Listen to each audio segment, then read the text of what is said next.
sobre las fracturas del cuello del radio. Soy el doctor Delgado, reciente segundo año de la Universidad Católica Santísima Concepción, mi docente el doctor Aliaga. Me basé principalmente en esta revisión que habla sobre la fractura del extremo proximal del radio. En cuanto a la epidemiología, en los niños es mucho más frecuente que en los adultos, es más frecuente en este grupo, entre los 9 y 10 años, representa hasta el 10% de las fracturas del codo pediátrica. Son la tercera en frecuencia después de la supracondila y condilo lateral. No hay diferencias por sexo y hay que considerar que la fractura epifisiaria intraarticular es rara. En cuanto a la anatomía, conocerla, saber que los núcleos de osificación secundarios en el niño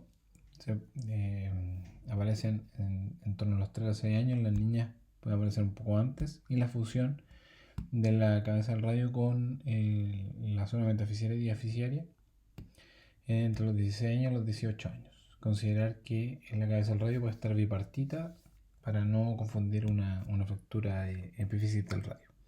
Contra el mecanismo, es el mecanismo Fuchs, como en muchas patologías traumáticas de la extremidad superior, una fuerza de compresión en valgo que va a generar la fractura y el estrés en zona metafisiaria. El segundo mecanismo es en luxaciones de codo, que dependiendo de la posición y de la forma de reducción, nos va a generar el desplazamiento.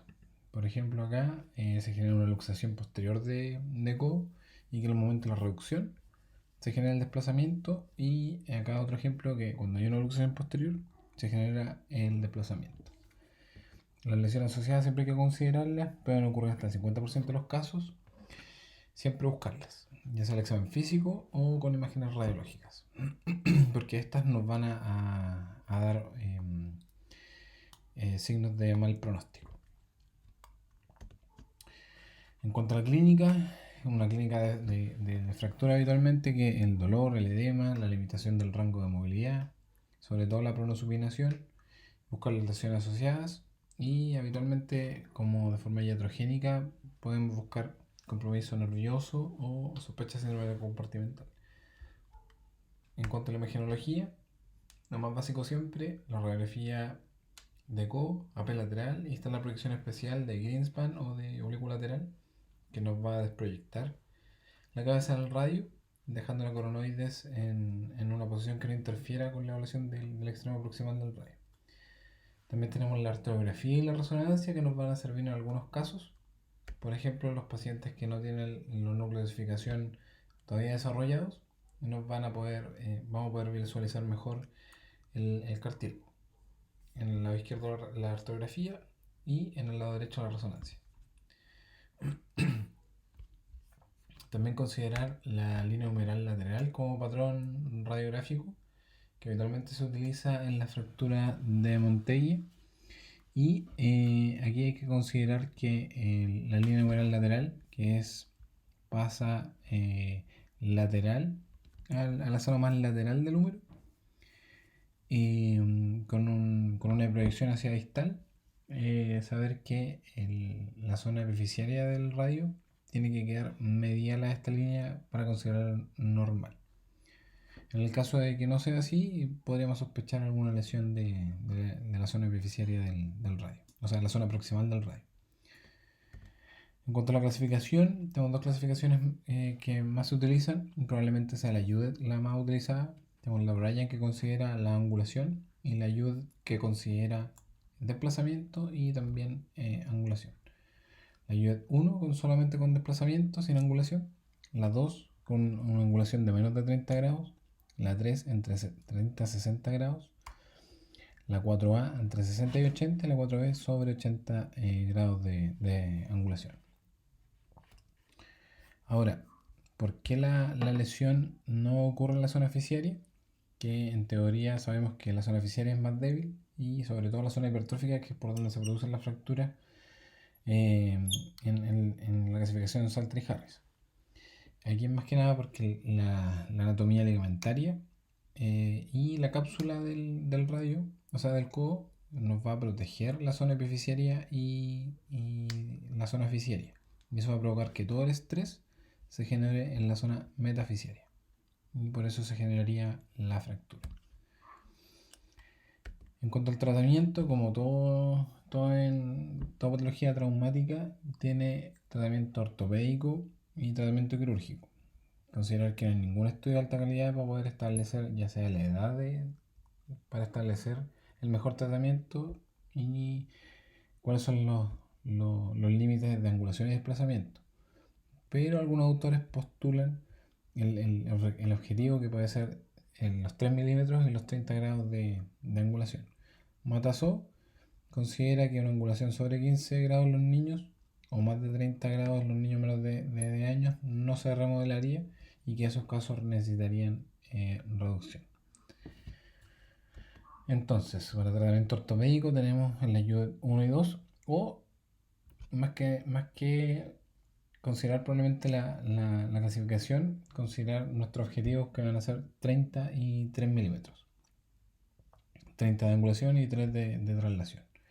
En el caso de que tengan estos valores, vamos a hacer una inmovilización in situ con un yeso braquialmar, control los 7 días con radiografía y esperar la recuperación que probablemente a la tercera o cuarta semana para después iniciar la rehabilitación con rango articular.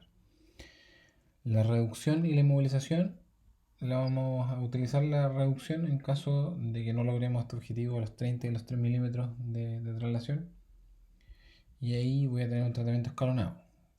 Tengo la reducción cerrada como opción, tengo la reducción con la ayuda de procedimientos percutáneos como aguja y también tenemos la reducción abierta. Y también tenemos otras opciones que son la inmovilización cerrada con yeso, la fijación que puede ser percutánea o la otra fijación que puede ser abierta que habitualmente se utiliza en los niños más grandes como una placa anatómica del extremo proximal del radio. Pero en esos casos de cierre oficiario, pacientes ya sin más potencial de crecimiento. Entonces, ¿cuáles son las maniobras de reducción que tengo que considerar? Son 4 en general, pero la cuarta no la coloqué acá porque no la recomiendan, que es solo con vendaje elástico. Entonces tenemos la maniobra de Patterson, la israelí y la de Nejar y Torch. La de Patterson es con tracción, varo y extensión del codo y realizando una presión directa sobre la cabeza del radio. La maniobra de Nejar y Torch es básicamente lo mismo, solamente que el ayudante, además de que el cirujano empuja la cabeza al radio hacia medial, el ayudante estaría desplazando el extremo proximal de la fractura, o sea, el extremo distal del rack hacia lateral. En la técnica israelí, llevar el antebrazo supinado a pronado mientras se realiza una flexión de codo y además con una presión directa sobre la cabeza, y eso produciría en la reducción. Ahora, cuando con maniobras de reducción cerrada no logramos el objetivo, pasamos a otras reducciones, que es con reducciones de técnica percutánea, que serían estas. La reducción percutánea ya sea con una palanca con aguja, colocando la aguja directa sobre el sitio de fractura y moviendo el rasgo, o sea, el rasgo, claro, lo que queda aproximando al rasgo. Tenemos la maniobra de empuje con la aguja, que vamos a colocar la aguja directamente sobre el extremo proximal, o sea, proximal a la fractura, y la técnica de Wallace, que es similar a estas dos, solamente que la herida que voy a realizar en la zona de inserción de la aguja es más abierta. Por eso se llama técnica de Wallace o técnica libre. Considerar que hay que hacerlo con una aguja de 1.5 hasta 2.0 por vía percutánea. Realizar idealmente con pronación máxima para evitar el daño del nervio interioso posterior. Y después de las maniobras, o sea, después de la reducción, hay que hacer maniobras de estabilidad con pronosupinación. En el caso que esté inestable, probablemente lo voy a tener que fijar, ya sea con una aguja acá, en la zona de seguridad que le voy a mostrar después, o con TEN, que también se puede realizar fijación con eso. Ahora, otra maniobra de reducción que también existe es la maniobra con TEN, que es la técnica de Matasó, que ingresando al TEN y con cierta angulación se realiza una reducción, que lo voy a mostrar más adelante. Acá tenemos la zona de abordaje en el caso de utilizar un TEN, que sería ya sea lateral o dorsal, con la técnica de inserción de TEN y con la angulación deseada y el bending deseado. Yo voy a realizar la inserción del TEN y en la zona más proximal voy a girar esta aguja para provocar una reducción de la zona lesionada, y con eso sería suficiente para luego realizar una inmovilización. Y la otra técnica que es con aguja y que se utiliza en la zona de seguridad, que es dorso lateral. Esa zona de seguridad es que está explicada acá, es cuando yo realizo la fijación, que puede ser con una o dos agujas en la zona dorso lateral. Son 90 grados que hay que considerar desde el tubérculo de Lister al asteroide radial. Ahora, utilizar aguja o TEN, en realidad no hay mucha diferencia, solamente que con el TEN se describiría un mayor recuperación del rango, pero que habitualmente es algo precoz, pero que a largo plazo no tendría mucha diferencia. Ahora, como anécdota, en este trabajo mostrarán el uso de dos TEN, que en el caso de que el TEN que estemos utilizando o que esté disponible sea muy angosto, y considerar que el extremo más proximal del TEN tiene que quedar de forma divergente para no alterar la reducción. Y en el caso de que nosotros no logremos el objetivo, que son el desplazamiento de 3 milímetros y la angulación de 30 grados, menor a eso, pasaríamos a la técnica de reducción abierta, y de preferencia el abordaje de Coger, siempre realizarlo en pronación para evitar la lesión del nervio interoso posterior. Se realiza entonces una incisión a través de los tejidos blandos llegando a la cabeza, o sea, la zona proximal, y se hace una reducción directa. Se realizan maniobras de estabilidad y con eso considerar si es necesario fijar, ya sea con aguja o con TEN, como lo mencioné anteriormente, y considerar que al cerrar hay que cerrar todas las partes blandas y las estructuras ligamentarias para no provocar una inestabilidad secundaria. En cuanto a la inmovilización, como mencioné al inicio, los que tienen un desplazamiento mínimo o una angulación mínima son 3 semanas de yeso hasta 4 o 6 semanas en los pacientes que tienen mayor angulación. Entre el supino y el prono, la mayoría de cirujanos prefieren el supino, pero también menciona el uso del yeso pronado para facilitar la movilidad de los dedos y el uso de elementos tecnológicos. Ahora, no hay ningún estudio, por lo menos de los que expongo en esta presentación, que mostrara si hay una ventaja sobre el yeso pronado o supinado. En cuanto a las complicaciones, tenemos varias posibles complicaciones. Dentro de las más frecuentes, la rigidez del codo y el sobrecrecimiento hasta el 40%, pero que habitualmente no altera la función. Entonces tenemos la necrosis vascular, la sinostosis, la no unión, el cierre oficiario precoz, síndrome compartimental y lesiones que pueden ser iatrogénicas como el nervio interoso posterior o inestabilidad secundaria.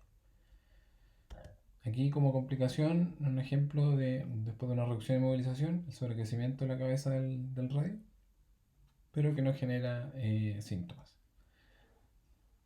El pronóstico, hasta el 95% de buen o excelente pronóstico.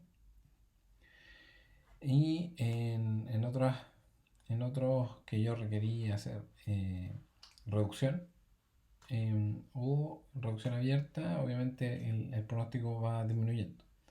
Entonces tenemos factores asociados al peor resultado, como la angulación inicial o el desplazamiento que sean mayores, tener alguna lesión asociada, la edad mayor a 10 años, si hay un daño articular, la necesidad de reducción abierta, que hay que considerar que probablemente son pacientes que en algunos trabajos describen que yo voy a entrar de forma directa en una reducción abierta porque tienen peor pronóstico, que son las 4B, tienen mayor desplazamiento, mayor posibilidades de complicaciones. O la fijación inadecuada, por ejemplo, transcapitelar o a través del rasgo por ejemplo, a través del rasgo, si yo realizo una reducción o una fijación tipo Capanje, tengo riesgo de una necrosis vascular por alterar la irrigación al dañar el periósteo o algún vaso sanguíneo. Y comentar este trabajo que se utilizó una vía artroscópica para la reducción y luego una fijación. Entonces, por vía artroscópica se ve la incongruencia articular inicial, el daño ligamentario, y después de la reducción, la congruencia articular, y en la radiografía mostraban la fijación que fue necesaria solo con una aguja. No mostraban el daño pre-cirugía, así que por eso no lo muestro.